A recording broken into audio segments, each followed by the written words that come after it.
it was always in my mind that we should give a form to the dreams in the minds and hearts of the villagers. And we went and we made the check dam for her brother. And that year, he earned a total of 90 lakh rupees net income from his fields. We asked them to do away with the practice of dowry and the funeral feast, because these are two big drains on the rural community, which makes them mortgage their land, and then they are left with nothing.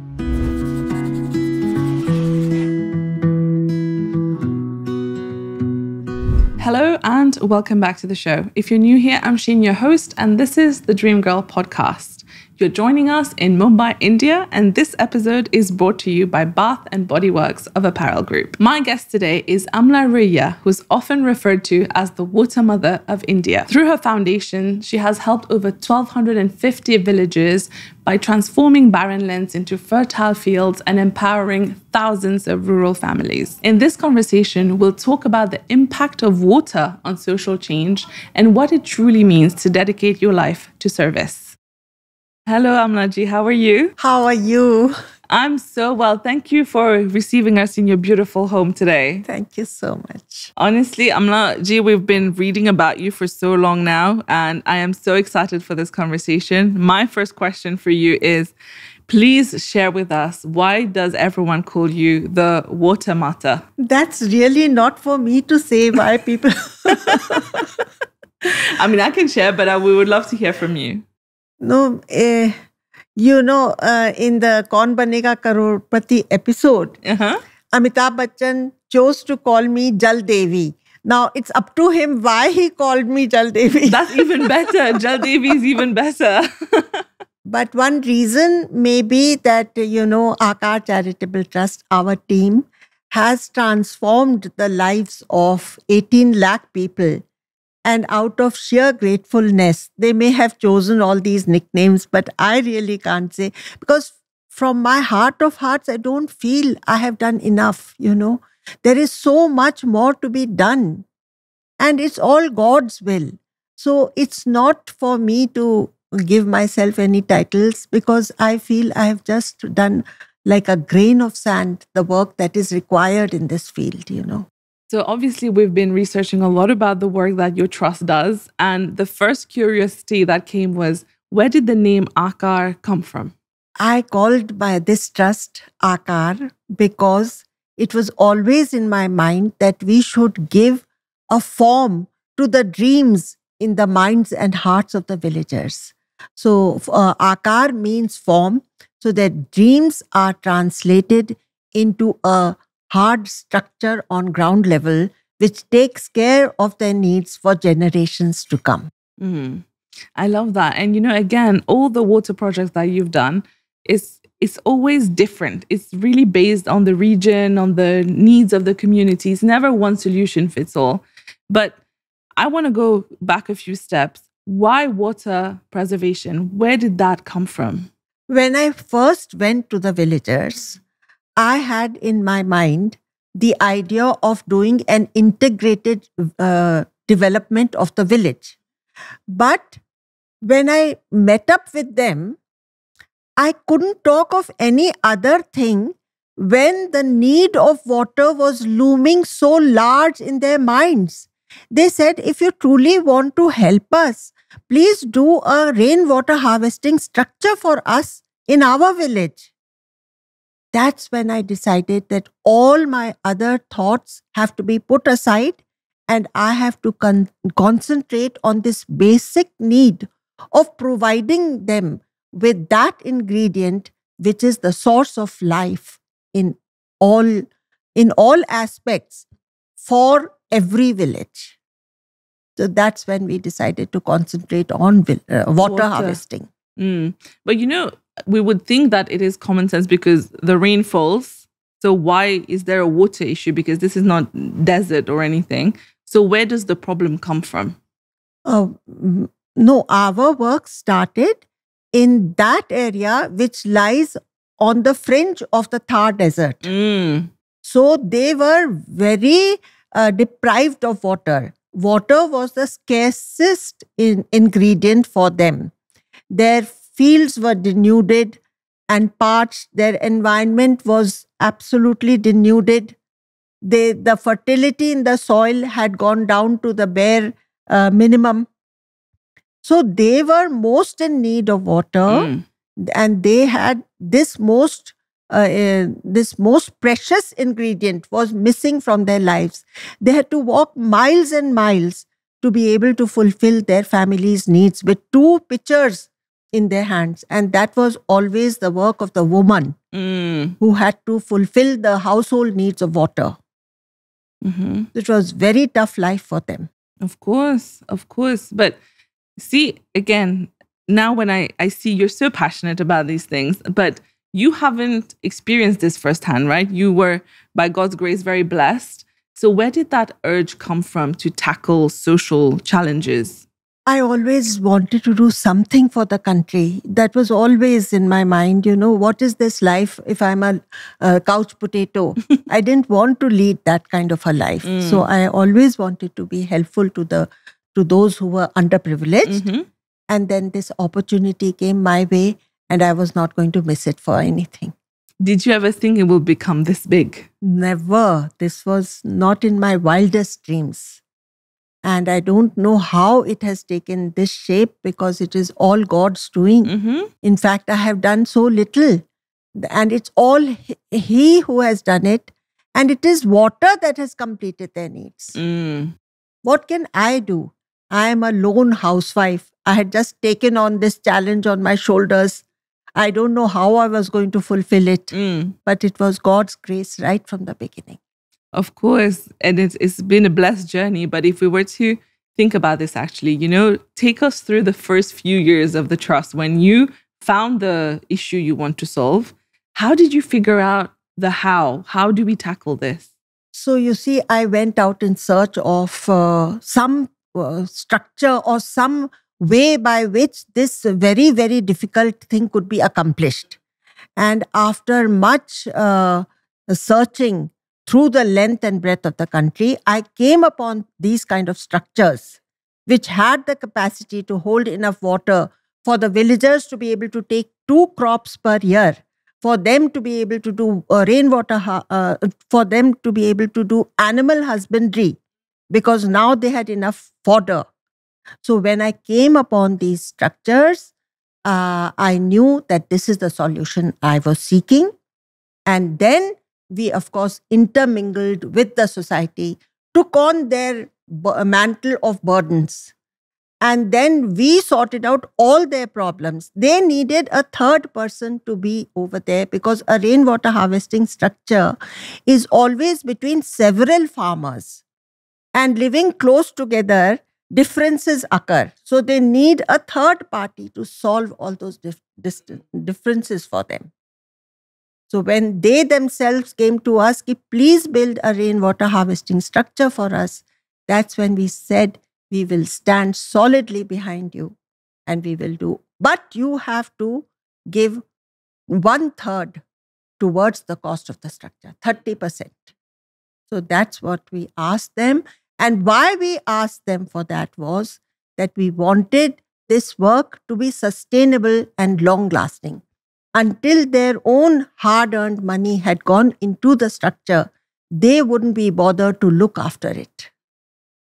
So that's why we asked them for that. And when they agreed for that, and how we get them to contribute that much out of a life which is already so short of money.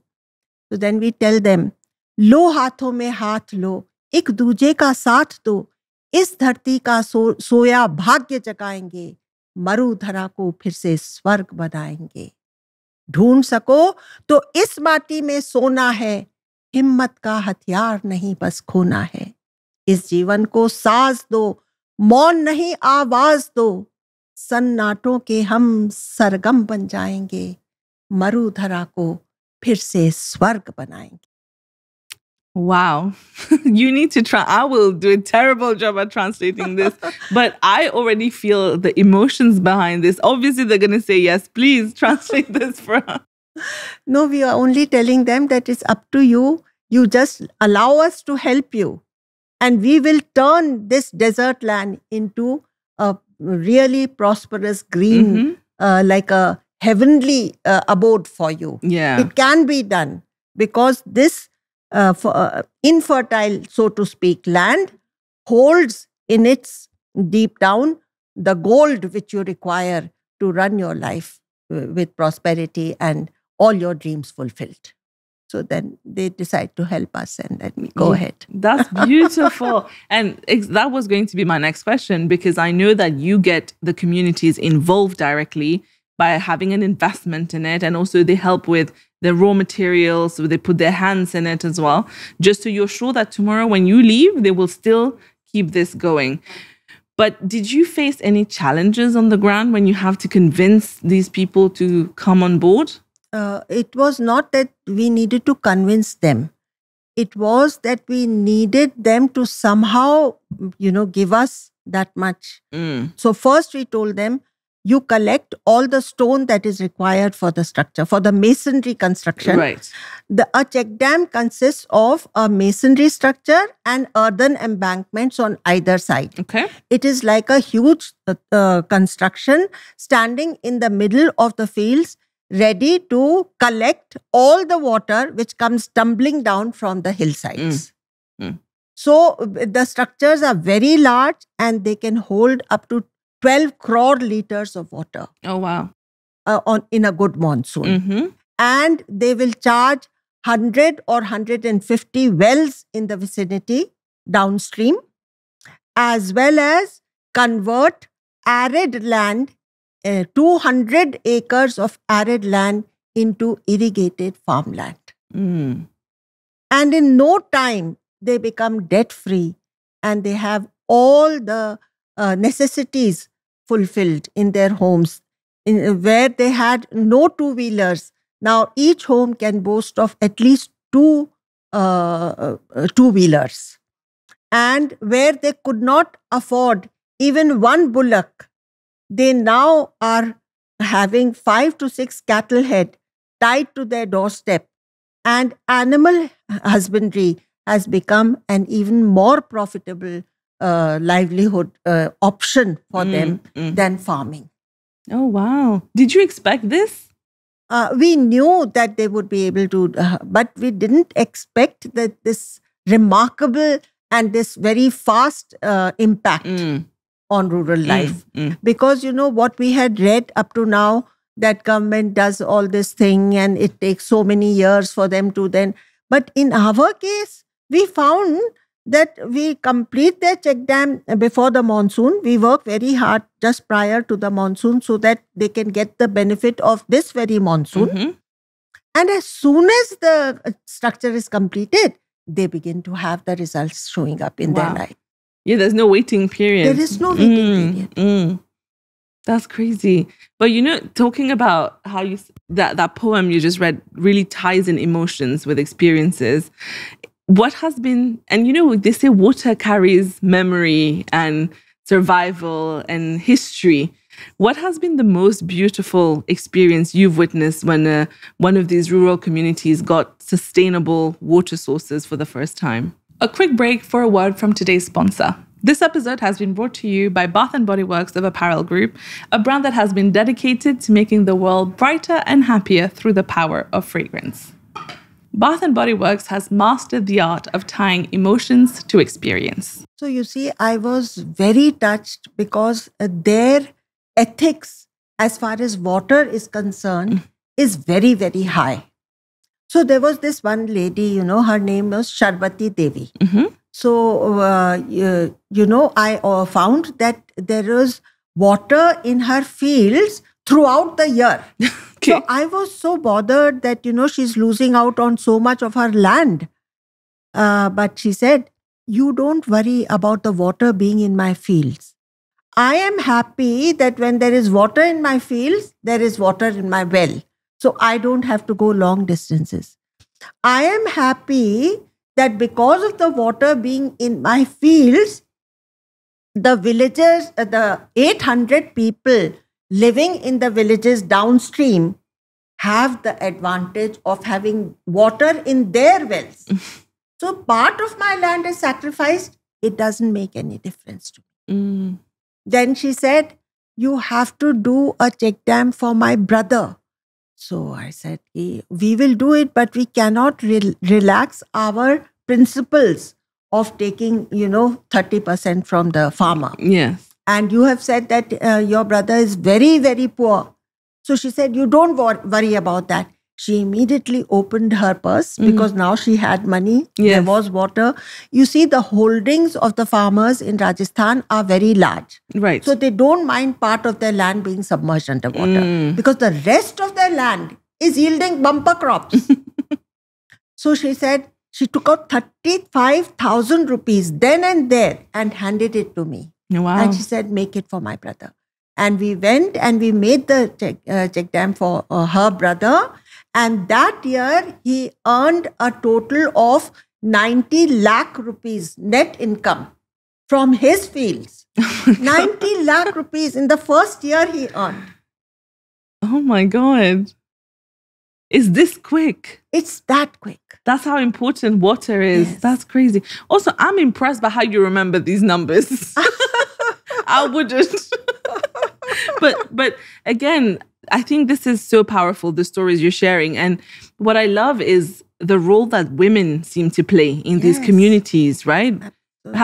How big do you think their influence is in the success of these projects? So you see, there we came across one woman who was hell-bent to build a rainwater harvesting structure in her field. Mm-hmm. So the other family members asked, how are you going to manage it? She said, I will go and do labor work in the village next, in the neighboring village where they all are making a check dam. I will earn money and I will make my own check dam. This was her determination, and she made, and now she is got so much cattle head, and they are all doing, because we insist that they should give part of their land, especially around the rainwater harvesting structure, to horticulture, so that the earth is not displaced. Yeah. So that the earth becomes steady over there and it doesn't get washed away. So we insist on horticulture, and the horticulture bears its own fruit, so to speak. Of course, yeah. Fruits and the fruit of their labor.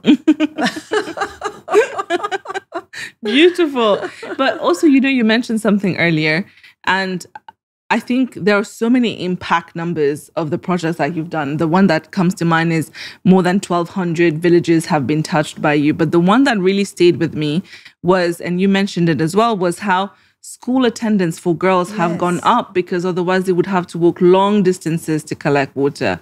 The mothers would go long distances to collect water. It's too difficult a job for a little child to do.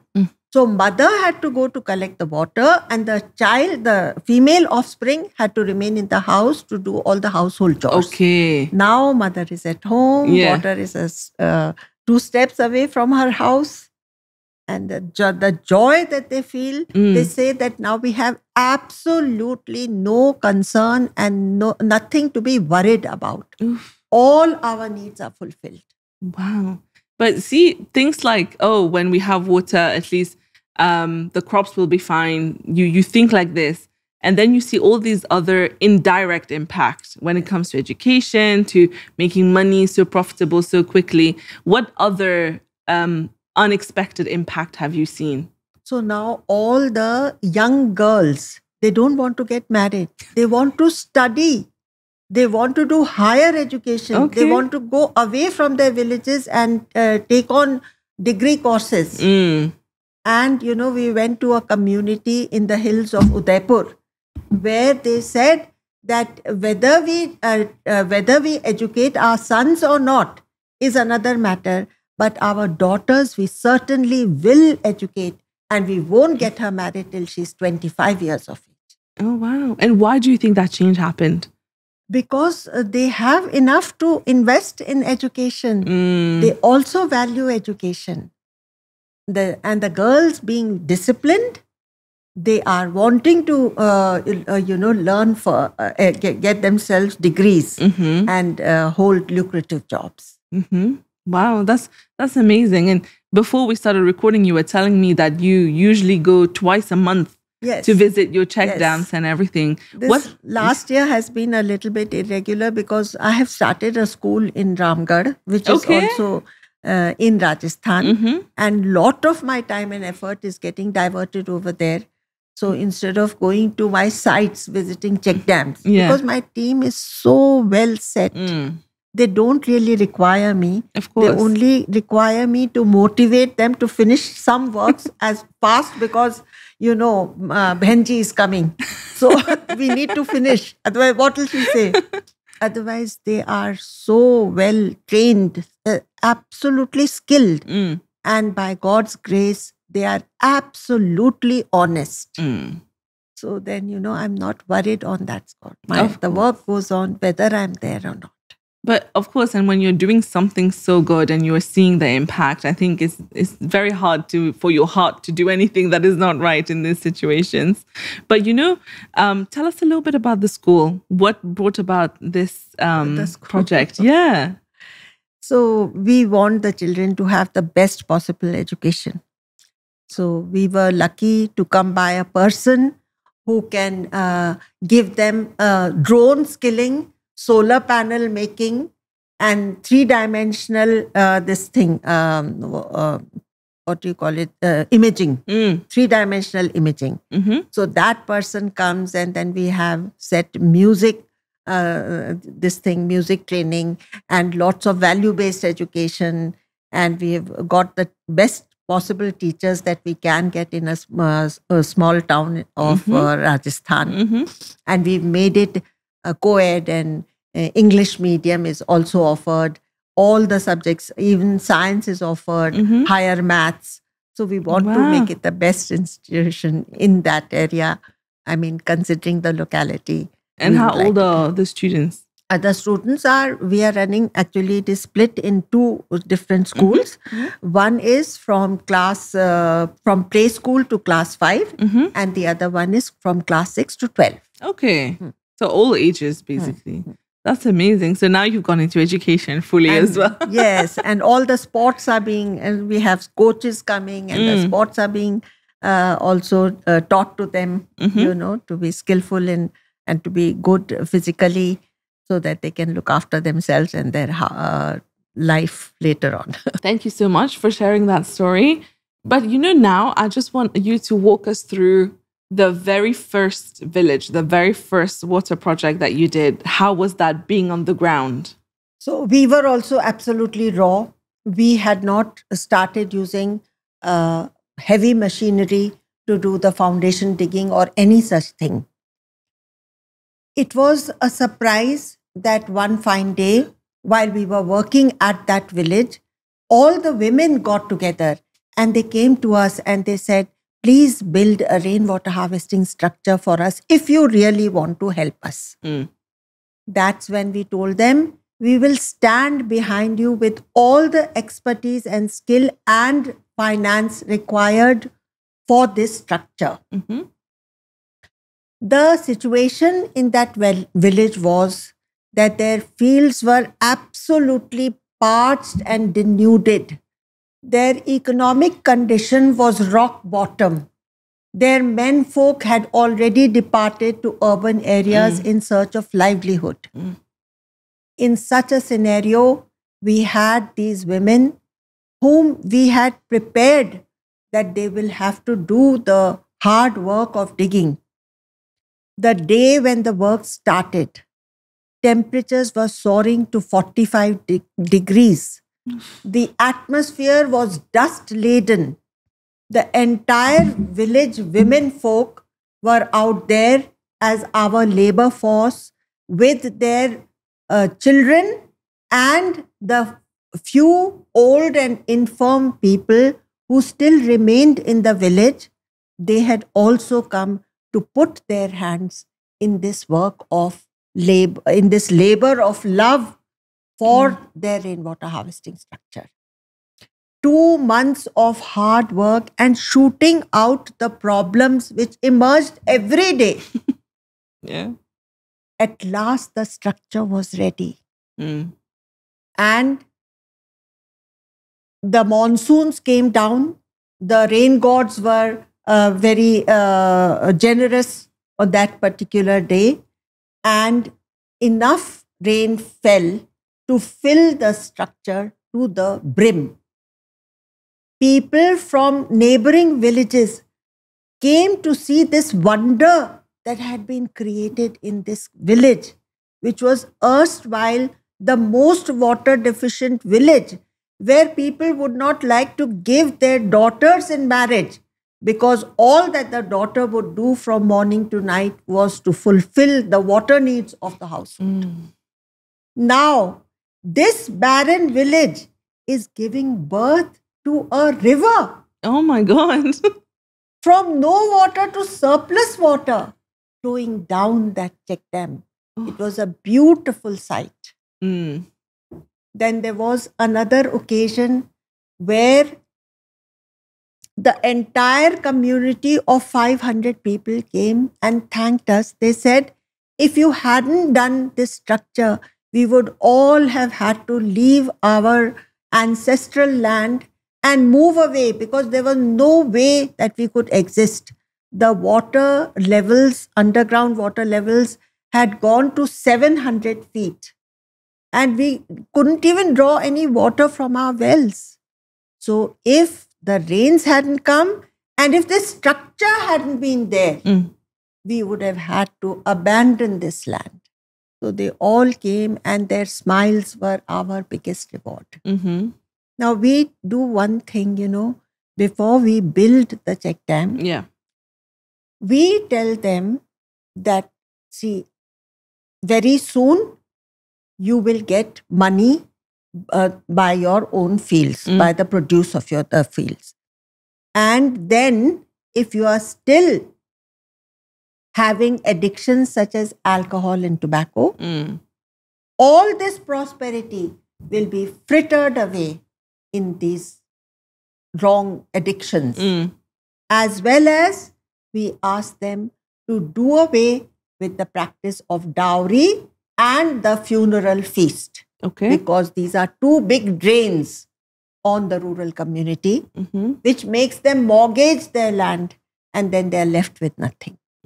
So we take care that this hard-earned prosperity does not get frittered away by practices such as addictions and social evils. And after that, I mean, we hear such words on the lips of the damsels over there. क्या ये मुझे होने लगा, ऐसा ये जल जो दिखा, सुखी माटी जल से पटी, सारा ये कष्ट मिटा, सुखे का रोग हटा, कैसा ये जादू घटा, कैसा ये जादू घटा. Oh, wow. I want to clap every time when you go into the poem.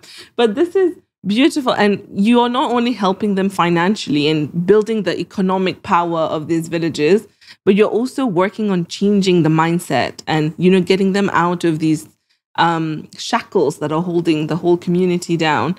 But how easy is it to bring about the change in mindset? Do you face any resistance? They are ready to do the water harvesting structure. The resistance is they have to find the money to donate towards this check dam, which is being built for them. Yes. So that we take care of that by giving them the daily wages. So their daily wages take care of their immediate needs.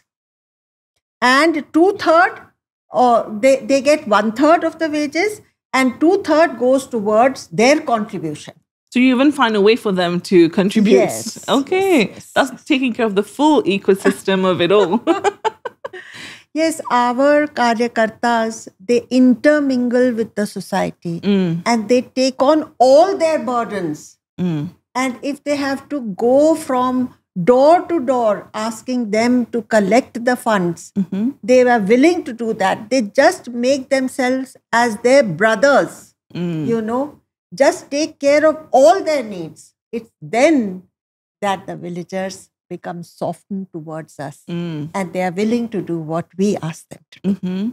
And you've spent a lot of time on the ground and you've had many years of this experience now. But what do you think, if you were to look back, what were the factors that made sure that the trust became successful like this in getting the communities involved and on board? So actually, it is, what we needed was this very dedicated field workers. Mm-hmm.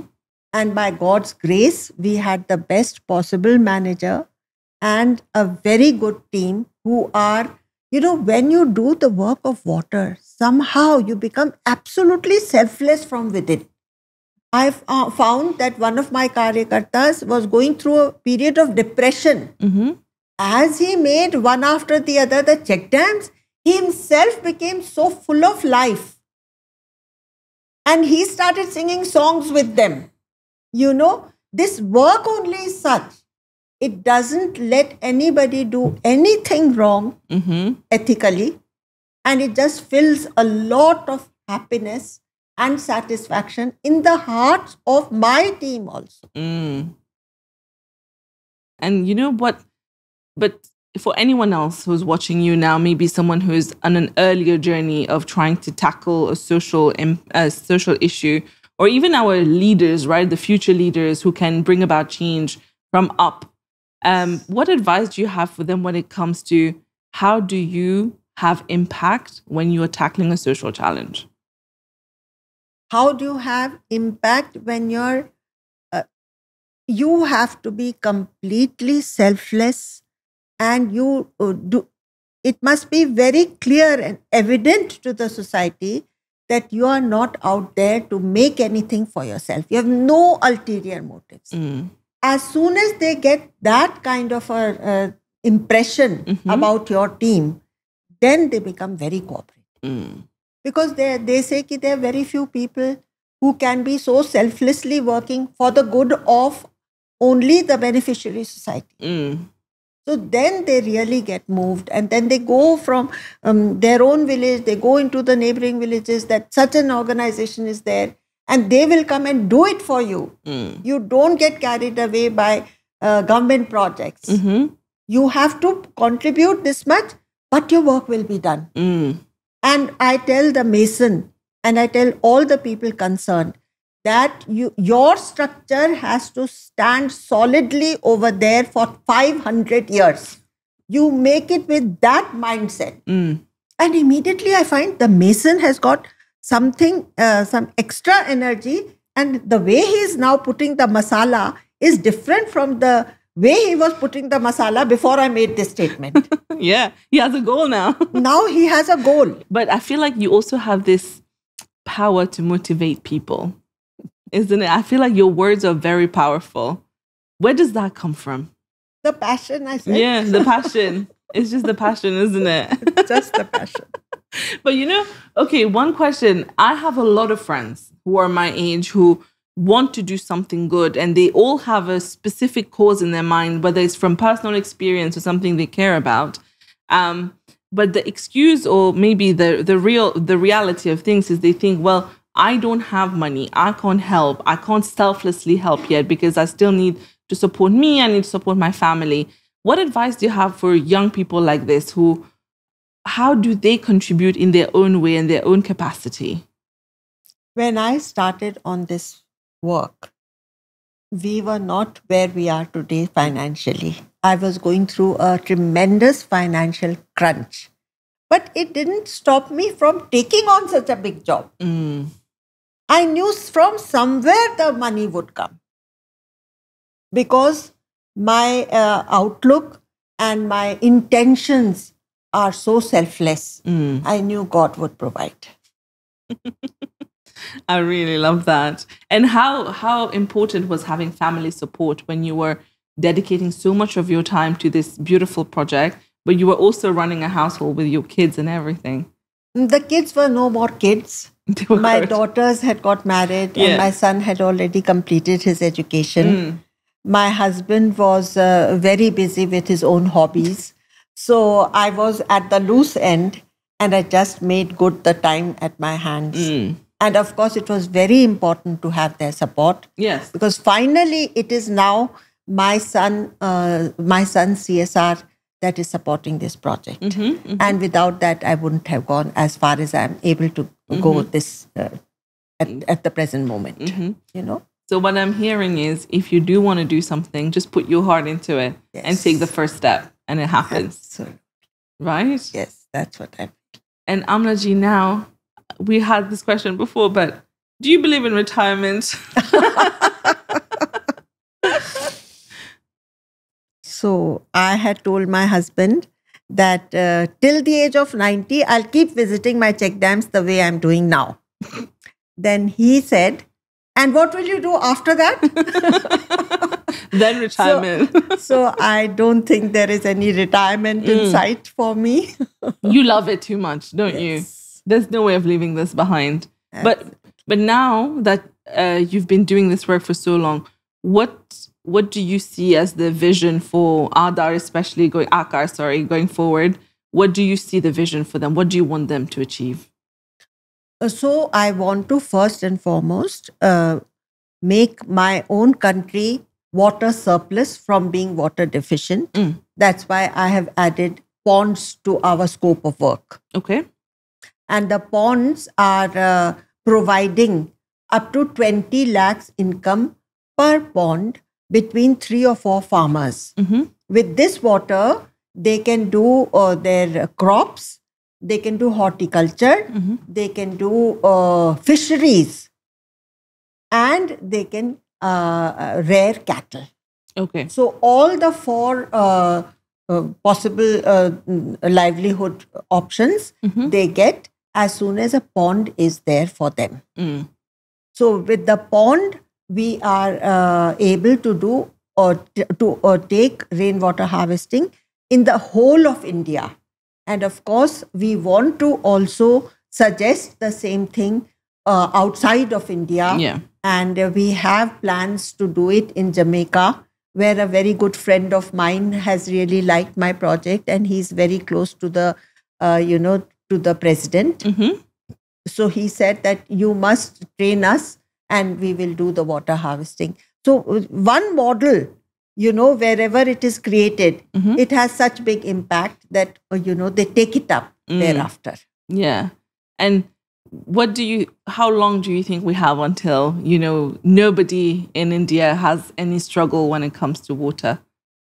One can't say. Yeah. Because, the challenges, new challenges can come. Of course. And so I cannot predict like that. I only know one thing, that till the last vestige of energy in me, I would like to dedicate my energies and my resources to this cause of water, which is so much needed by, especially the rural community, which is not being taken care of and who are not able to lead the life of dignity, which we would like our annadatas to have. They are our annadatas. Without them, there won't be any food on our plates. So we owe it to them, and we owe it to them to have to lead a life of dignity and prosperity with at least the bare minimum needs being taken care of by farming and cattle rearing. Of course.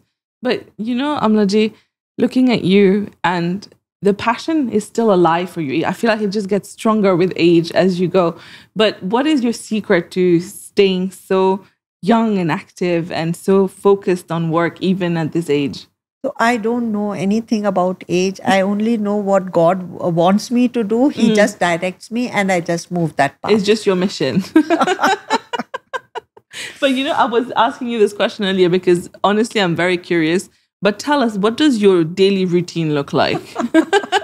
We love to hear the stories. From 5 o'clock to 9 o'clock, my time goes in doing my cardio, the amount of walking which the cardio requires, as well as all my yoga exercises, which are necessary at this age to keep myself going. And then I have, then I do my meditation. So perhaps all of those things contribute. Yes, 100%. That's And health tick. And then I have many herbal additives to my diet, which help me, I think, remain how I am. Because I have, this neem ka patti, which is so neem and haldi. Then I have avla, and I have shitopaladi, and I have garlic with the honey, all these kind of things, I think, which will keep me fit. Oh, I love that. But you were telling me you also play bridge, don't you? we should play one day. Yeah, we must. Yeah, I love bridge. I mean, I haven't played in a while, but I love it. Oh. Tell us, why bridge? So you see, I wanted to keep the two demons that lurk on the threshold as soon as you cross a certain number of years. That is Alzheimer's and Parkinson's. So I wanted to keep them at bay. So I said that I must keep my brain cells always very, very active. And therefore I took to bridge. That's a very good way of keeping the brain cells active, for sure. But in today's world, now we're getting to the end of our conversation. And for all the young people who are listening to you, who are obviously inspired by your journey, one thing our generation struggles with is stress and overthinking. And since I've met you, I just feel so calm around you. And I think you are so calm in your own head, because every time you mentioned that, we didn't have the money, but I knew it would come, and you just believe in things so strongly. What advice do you have for us on how to bring about that peace of mind? Actually, it is fashionable to become, to be tense and to have that I'm so stressed. But with the mobile in our hands, we can know the location of our near and dear ones in a moment. Earlier times when anybody went on a long journey, we didn't know whether they would come back safe and sound. Yeah. Here we are able to track them every moment of the day. Why are we stressed? There's no reason to be stressed. It's just become fashionable to remain stressed. Or any little thing is a trigger for me to become stressed. I don't think life could have been easier than what we have at this time. So there is no cause for stress. So long as you have a certain amount of faith in what you are doing and in the essential goodness of mankind and the essential benediction of the Lord upon you. Because that is there. It is always there, whether you believe in Him or not. God's hand is always there, blessing you with every possible, which your karmas allow you to have. All that He is providing. You're right. It's always there. And I love that. Thank you for sharing this. But also, Amlaji, if you were to look back at a 25-year-old Amla, what would you want to tell her that you've learned through this journey and you wish she knew at that time? When I was 25, I had too many hobbies. Really? I used to paint, and then I wanted to do dancing and singing, and I was very interested in philosophy from the beginning, and gardening and ikebana and pranic healing, and name it, and I had to be part of it. Wow. And you think that was not a good thing? No, that had its own benefits. And but then thereafter, when I turned towards this, I knew that I had found my correct path. Of course, because I was being so useful for the mankind. Yeah, and I think we all have our own journey of falling into what we're meant to do. And now, looking forward, what would you want your legacy to be? I would like that my grandchildren and my children take up this cause of water, because it has benefited so many people. And some people say that the prosperity that we have come into has also happened because indirectly we have managed to be helpful to so many underprivileged people. So I don't know what it is. it's all up to the divine. It's all up to the Lord to take them onto this path. So I only wish that this is what they would pursue. And I'm sure they will. Amna ji, thank you so much for everything you've done for this country, for helping everyone when it comes to water and starting a whole movement in this country and hopefully internationally. And thank you so much for your time today. This was such a lovely conversation and I've learned so much from you. Thank you so much for sparing so much of your time and giving this interview for Aakar, which has been very, very beneficial for us also. Thank you.